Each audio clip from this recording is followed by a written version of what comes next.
What's going on, YouTube? It's the Game Zombie here, coming at you with another topic video. Now, this past week, the PlayStation Experience Conference took place in Vegas. During the convention, Sean Hemmerich, a NetherRealm Studios veteran, shared some new information about Mortal Kombat X.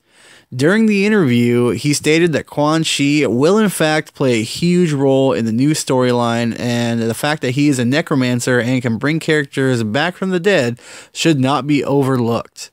He also said that night and day will not play a factor in the new stages in Mortal Kombat X, meaning that just like Injustice, there will not be two variants of the same map, which to me is great because I always thought that making two of the same map was lazy, kind of a waste of time. You could just make an entirely new map and fill that slot. You know, it's kind of just like filler with the whole night and day thing. He did state, though, that there will be a new feature in Mortal Kombat X, which is a dynamic weather feature, which means basically that the weather will constantly be changing, maybe some stuff in the background, maybe some terrain changes, stuff like that will be going on during the length of the fight. So you can start off in a stage and it might be bright and sunny, and then by the end it's hailing, you know, and lightning everywhere. Fighting games have kind of been doing this for a long time. Kombat's been doing it for years too. A bunch of games, you know, have weather and stuff like that going on. Hemrick also said that babalities will no longer be a feature in Mortal Kombat X, so no more turning people into babies. That to me is kind of a bummer. When somebody was being a douche or extra salty and talking hella shit, the babality was kind of like an ultimate fuck you, slap in the face, you're a bitch type move. You know, when somebody was being a punk, you let them know how shitty they are and how good you are by doing a babality. Because babalities in MK9, you couldn't block during the second round, so people knew when you did a babality to them that, you know, they suck and you're just so much more better.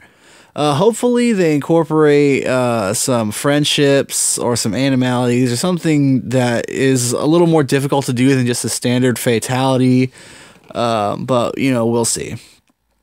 It was also said during the interview that the online functionality of Mortal Kombat X is one of several tests being ran over at NetherRealm Studios. And it's being worked on by over 300 testers. I really hope this is true. I love the Mortal Kombat series. I love MK9, but even Injustice Gods Among Us and the last Mortal Kombat, the online is just horrible. Hot garbage. I mean, it's notoriously horrible, especially within the fighting game communities. You know, so many issues since launch, and they were never addressed. I know that the servers for MK9 were on GameSpy, and they're no longer around. So hopefully, NetherRealm has kind of learned from their mistakes and chosen a better company to kind of take the helm of their online. It was said during the interview that King of the Hill will make a return to MKX Online, so that's great to hear. I'm a fan of King of the Hill on Mortal Kombat 9 as well as Injustice, so I'm sure I will like the new King of the Hill mode. The last big piece of info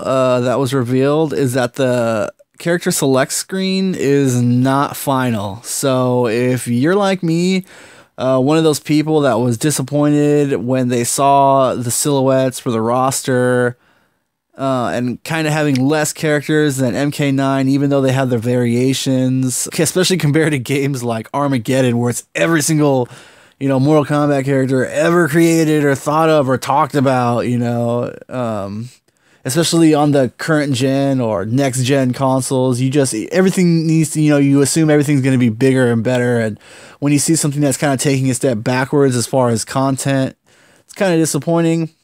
But we can all be relieved because that might not be the case. He said that the roster isn't final and, you know, things can change. It's all depending on what they can get done before a release date. which I'm sure is half true. NetherRealm Studios, just like many other developers, are not exempt from sneaking in as much DLC as possible for profit. I mean, you know, first and foremost, you know, they are a business. They need to make money. So I'm sure, you know, they have, you know, their business plans and whatnot, and I'm sure as long as there's demand for them, they will supply them, but I just really hope that they don't add any like on-disc DLC, you know, because to me that's just a huge fuck you to everybody supporting their game. If they are working on, you know, more characters, hopefully they really do try to get as many out as possible and not just kind of take the easy way out and be like, well, screw it, we know we're going to do this, but we'll just charge them extra for it, because that's just a dick move. Along with that, he did say that back at NetherRealm Studios, they actually have a lot of the characters finished. And, you know, next month they're going in for their final stage development. So hopefully information and news starts kind of picking up as the months go on. There's only 4.5, almost 5 months left till this game is released. And the last month and a half have kind of been on the slower side of the reveals. So hopefully that starts to speed up. I hope you guys enjoyed this video. If you did, feel free to hit that like button. And as always, subscribe.